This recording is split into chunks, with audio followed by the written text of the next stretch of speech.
International election observers say Kenya's poll process was fair and credible, upholding the rights of all women to be safe and healthy before, during, and after childbirth, and Japan's smart, high-tech approach to bicycle parking. Africa 54 starts right now. Good evening. This is Africa 54. I'm Esther Githu in for Vincent Makori, who will join us shortly. There is good news coming out of East Africa Thursday. International observers in Kenya are praising the handling of the nation's presidential election, with the European Union mission saying it had not witnessed any sign of voter fraud or manipulation, despite opposition complaints and scattered protests. Kenyan President Uhuru Kenyatta appears headed for re-election, while his opponent levels charges massive fraud in Tuesday's national elections. Late Wednesday, Kenya's Election Commission revealed that with 96% of polling station ballots counted, Kenyatta-led opposition leader and former Prime Minister Raila Odinga 54% to 44%. The commission also rejected accusations that hackers breached the voting system. That our election management system is secure. There were no external or internal interference to the system at any point before, during, and after the voting. But Odinga alleges hackers carried out what he calls a massive and extensive attack on the Election Commission's computer system, and that the results announced so far are fraudulent. International election observer teams are calling on all sides to exercise patience and allow Kenya's Independent Electoral and Boundaries Commission to bring the process into a logical conclusion. Africa 54's Vincent Makori has more from Nairobi.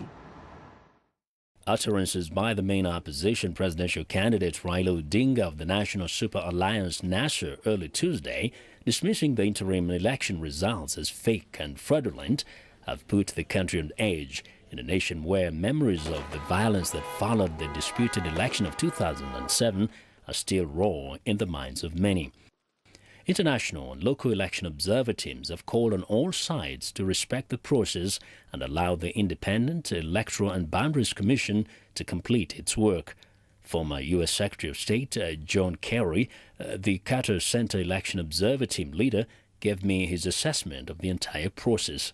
Well, our conclusion at this point, mindful of the fact that they're still counting and the election is not over, that the Elections Commission put in place a system that can provide for the integrity of this vote, that it is premature to start claiming that it's not viable or it can't be done, because there's a way to check all of the forms, all of the voting stations. The process is a very, very detailed and thorough backup that guarantees the integrity of the vote here. And I believe that that right now is working. And if they follow the steps through to completion, they have an ability to certify the outcome of this election with confidence. Opposition leader Raila Odinga insisted Wednesday that hackers broke into Kenya's Election Commission computer systems and database overnight, leading to massive and extensive vote fraud that nullified the published victory of President Uhuru Kenyatta. He, however, urged his supporters to remain calm, but added that he does not have control of the people. Kerry had this message for the presidential candidates. My call is to lead with responsibility now. This is where leadership is tested. And both President Kenyatta and Prime Minister Odinga need to make sure their people aren't, taking the initiative into their own hands here. Go through the legal process. Go through the court process if there is a challenge.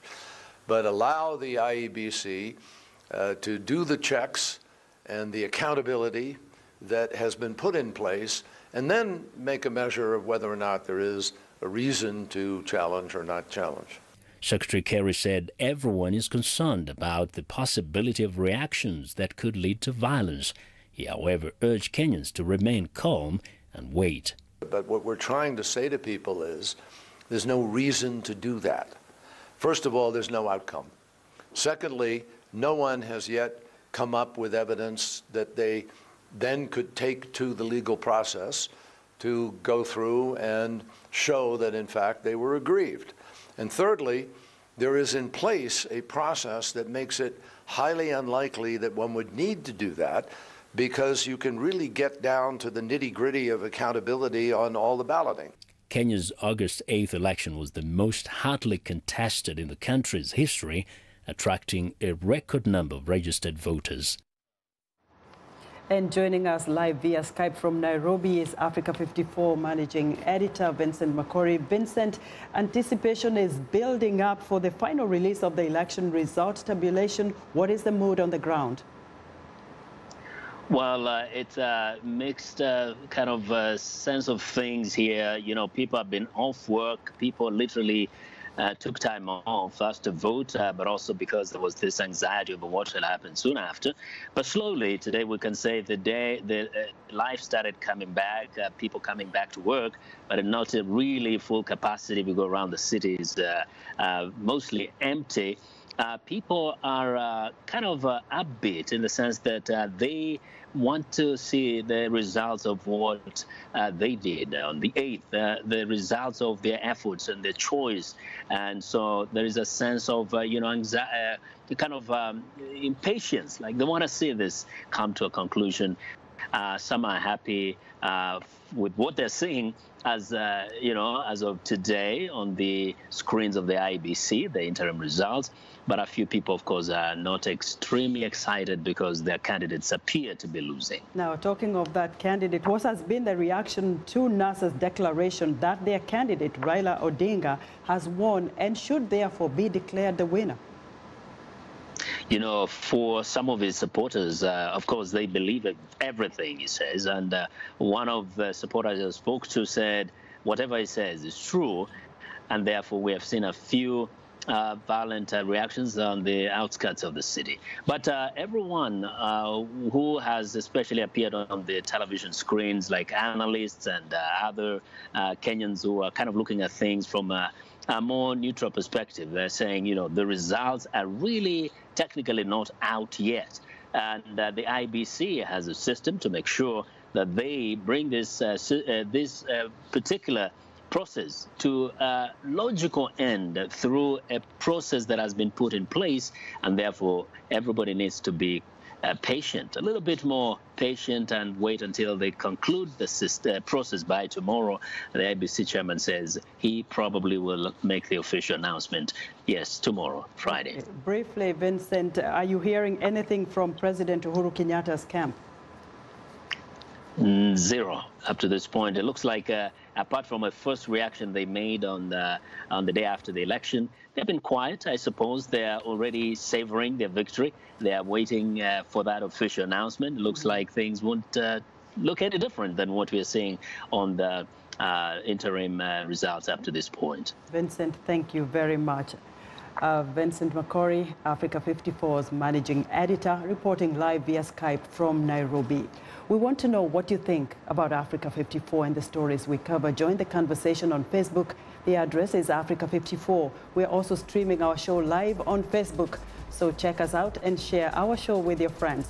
Also, check out our headlines 24/7 on voaafrica.com. Coming up, empowering women through health and safe childbirth. Stay with us.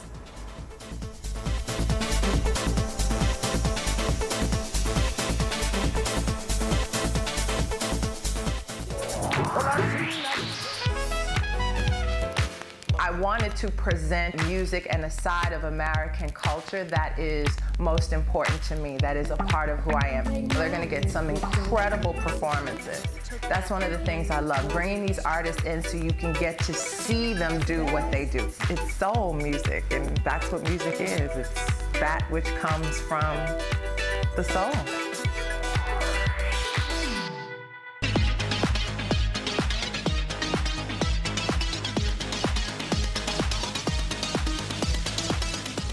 It's time now for our health report, and joining us now is Africa 54 health correspondent Lino Mudu with the latest information on addressing maternal health. Hello, Lino.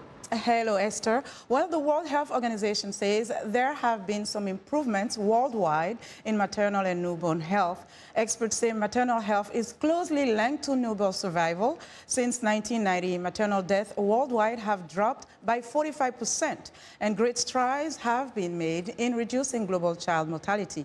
However, every day about 800 women die from preventable causes related to pregnancy and childbirth.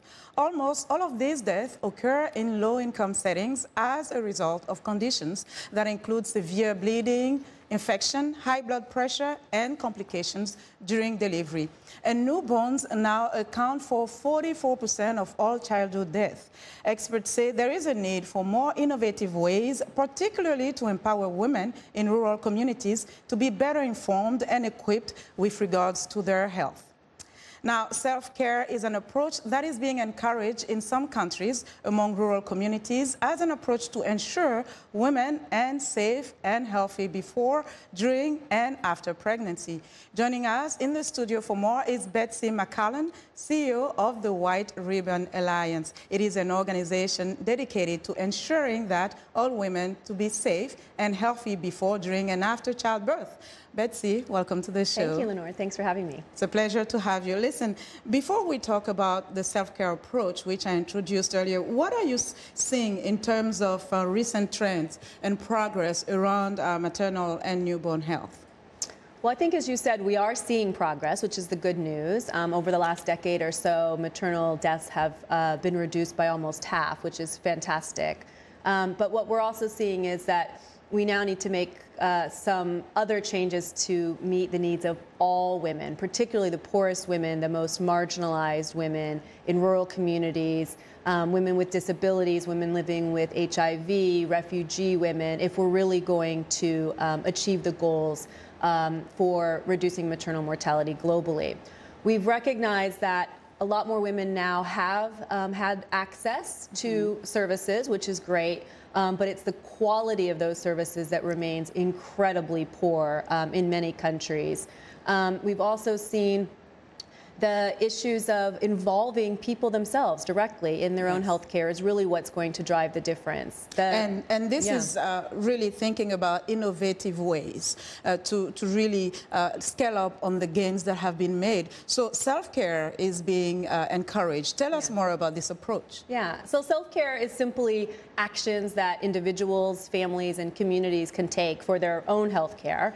And in the context of maternal health, that means really having the knowledge about what you need to do during your pregnancy to take care of yourself, how to plan for your birth, and particularly in really remote communities, that's a major action. The main killers of women are the delays in them knowing about danger signs during their pregnancies, delays in then getting to skilled care. In some of the communities where we've started self-care programs, I mean, they're incredibly remote. In Bangladesh, for example, we're working in an area ridden by natural disasters and floods where women are sometimes giving birth on levees. Wow. So having that information and that knowledge, getting families and communities involved so everybody is taking responsibility and really supporting women during their pregnancy and their childbirth, as well as how to care for their newborn, is making a huge difference. And so you say it's making a huge difference. What type of impact? Can you give us an example? Well, one of the main impacts that we've seen is that it actually, by having the knowledge and the confidence in the information, women are now seeking care. So in Zimbabwe, we're working in a rural area called Kwekwe. The utilization of health services at some of the facilities in very short number of months has dramatically increased. And what we're hearing from healthcare providers there is this is faster progress than they'd seen in decades because people have the information and they see that while they are now going to the facilities, that there's also a responsiveness on the part of providers and the government to provide respectful care to the women. And International Self-Care Day just passed. Yes. I understand the White Ribbon Alliance was in Nepal, and there is a campaign ongoing right now. Can you tell us more about it? Yes, so International Self-Care Day is July 24th, so 7/24, because self-care is something that we can practice every day. And in Nepal, we celebrated that with members of the White Ribbon Alliance from around the world, kicked off with an event with the Prime Minister of Nepal and the Secretary of the Ministry of Health. They've launched a self-care campaign not only focused on maternal and newborn health, but on health in general, really encouraging people for preventative care about, again, nutrition, exercise, abstaining from tobacco and alcohol. And they're seeing this as critical, a real partnership between people and government to improve the health and to focus on well-being of their citizens as well. And speaking of citizens, citizen accountability and citizen engagement is something that your organization encourages. Tell us more about. Yeah, we've found that really is the biggest thing to make the difference. The people who are most affected have the most at stake. They're the ones that know what the real problems are in their communities. They know what the solutions are. And sometimes there are issues of, lack of investment, lack of healthcare providers. But there's also issues that can be solved by just making things work better, by looking at what are the bottlenecks, why are things not working, and citizens in their own communities are best placed to do that. We do that through things like citizens' hearings, of bringing citizens together with elected officials, with the media, with healthcare providers to look at those challenges and identify solutions.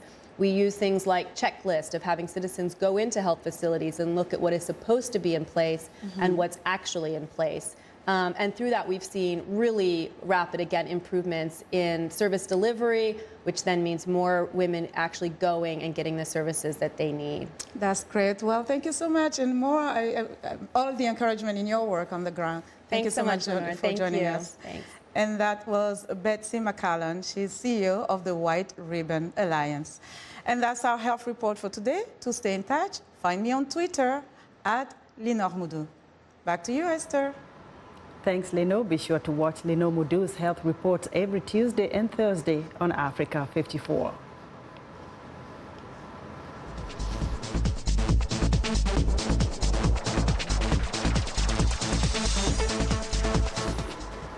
And now it's time to have some fun and talk about something exciting, the Miss Nigeria USA pageant. And joining us from New York are two judges for the Saturday event, Joy Ekedinma Fakhure, director and founder of the Miss Nigeria USA pageant. She started the pageant in 2014 with the aim of creating a forum for competition among Nigeria's most brilliant and beautiful women.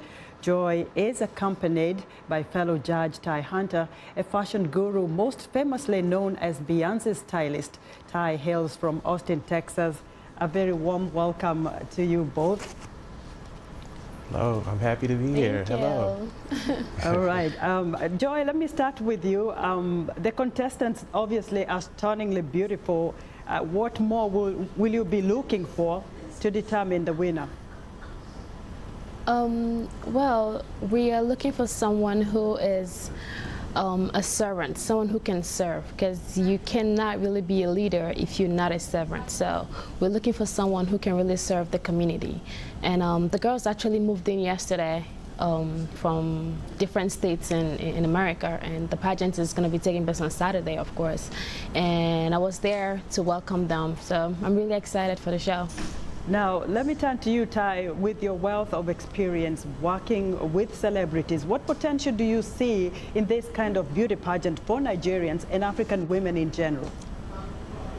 We'll say it again. Can you repeat the question? Ty, with your kind of, experience in working with celebrities, what kind of potential do you see in this kind of beauty pageant for Nigerians and even African women in general? I think it's a great platform to see the cultures come together. There's so many beautiful Nigerian women. I went to the event a couple of years ago and I had a great time. Like I said, so many beautiful women, but also the talent and just, they're so intelligent and smart. It's going to be hard. It's always going to be, it's going to be a hard one. And Joy, you said the women just came in yesterday. What is really the ultimate prize for the winner and what is expected of her? Well, it's over $10,000 in prizes, in cash and prizes, and a trip to Nigeria, being an ambassador for different brands, and also MNUSA Cares, which is Miss Nigeria USA Cares, the project that we started to help communities in Nigeria. Is basically all things service and volunteer. And what is expected of the Queen this year is being able to serve. As I said earlier, the MNUSA Cares, we have a project called Share a Skill, and this Share a Skill, we train 90 individuals in Nigeria from different skills like baking, makeup artistry, and photography. So this girl, the winner, is gonna be a face of the organization, so helping people as well as being training the other people as well. Now, Ty, turning to you again, there's quite a huge population of Nigerians in your hometown of Texas, and these girls are already in the U.S. How do they really connect with the homeland? You know, it's this culture. It's growing up. You was raised. I'm from Texas, so I still carry it with me. It's in them, and I just love it to see these women come together. They're so confident, and they're like bond. They're sisters in this race. But they also, like Joy said, just giving back to the community, giving back to our people. So Joy, again, how do you mentor these girls to become leaders and even role models to the Nigerian African community? First, they have to set a goal. When they have a goal, I help them towards achieving that goal. Because you cannot just come to be a beauty queen without having a goal and what you try to achieve in that. So my goal is to help them set a goal in order to be the better queen. And Ty, what's next for the contestants who will obviously not take home the crown? What is next for them? What's next for the contestants? Yeah, because there will be one like winner. Like Joy said, yeah, I know, it's true, it's true. It's going to be one winner. I probably have to sneak out of there since I'm the judge. But they definitely get to, I know that they go to Nigeria and they do a lot of charitable things, and it's just a great organization, and I'm so proud of Joy for even coming up with this. It's awesome. And Joy, what kind of community services do most of these girls envision that would benefit Nigerians back home, whether they win or they don't win? Right now, as of right now, they're actually volunteering at a health center, giving back. But back in Nigeria, we help the disability services. The girls or the girl will go help people out in different areas, and we have the IDP camps in Abuja, Kaduna, different areas, and they're gonna go there and serve and give back as well. And yeah, basically just being able to give back to the community in a positive, light. And how is this, Joy, received back home in Nigeria, this kind of contest? Actually, it's been good. It's been great. The previous years, the queens, they went back, and they accepted them really good. The media, everyone, yeah, it's really great. Everyone is friendly and welcoming. All right, looking forward to seeing the contest and see the winner and what happens after that. Thank you very much. Our thanks to Joy Ikednima Fakuri, director and founder of the Miss Nigeria USA pageant, and Ty Hunter, a fashion guru most famously known as Beyonce's stylist. It's time now for a short break. Still to come on Africa 54. Bicycle parking, get smart. We'll be right back.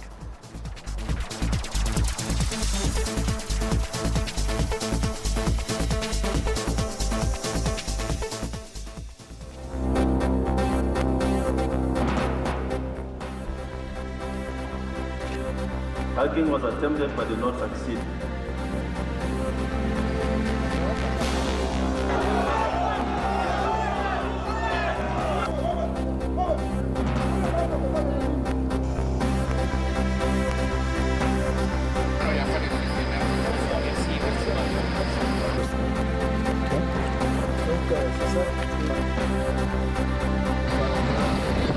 I would say because of the cannabis oil, I've got a new child.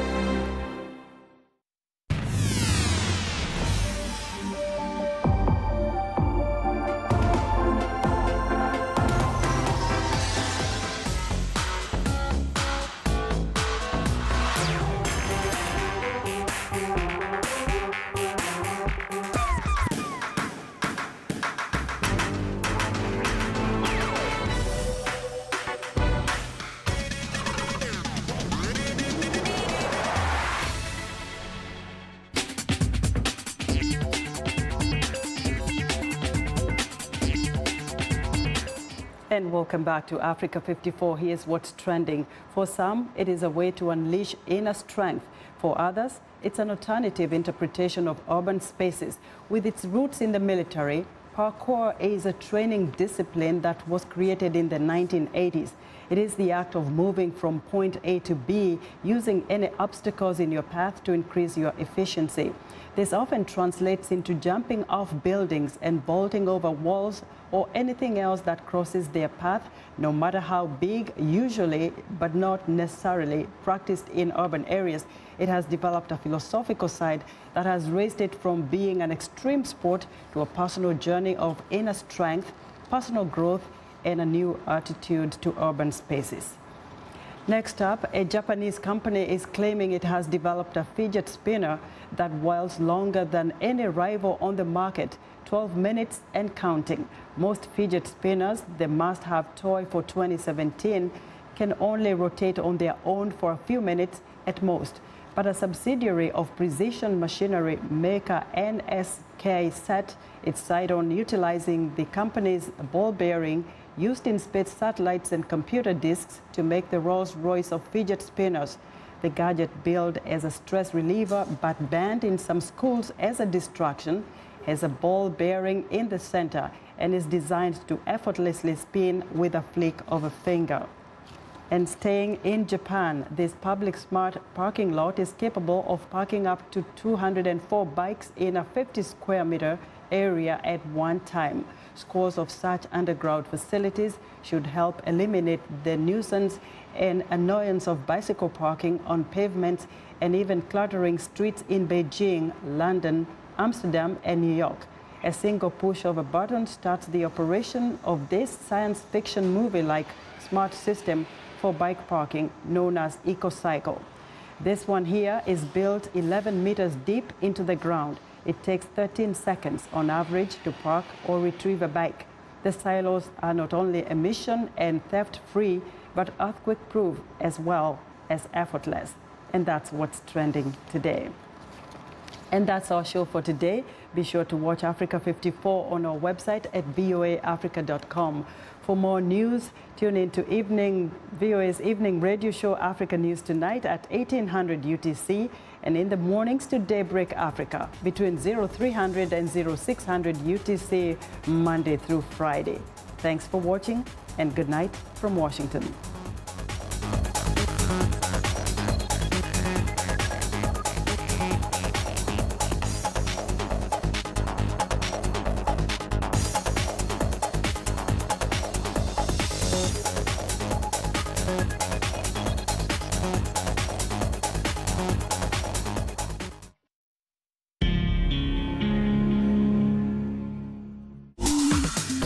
Welcome to English in a Minute. A cannon used to be a common military weapon. Loose cannon. So, are Anna and Jonathan talking about an old battle? Hey, I'm looking for someone to host a political event tomorrow night. Can your friend Sylvia help out? Sylvia? She's a loose cannon. You never know what she's going to say. She could easily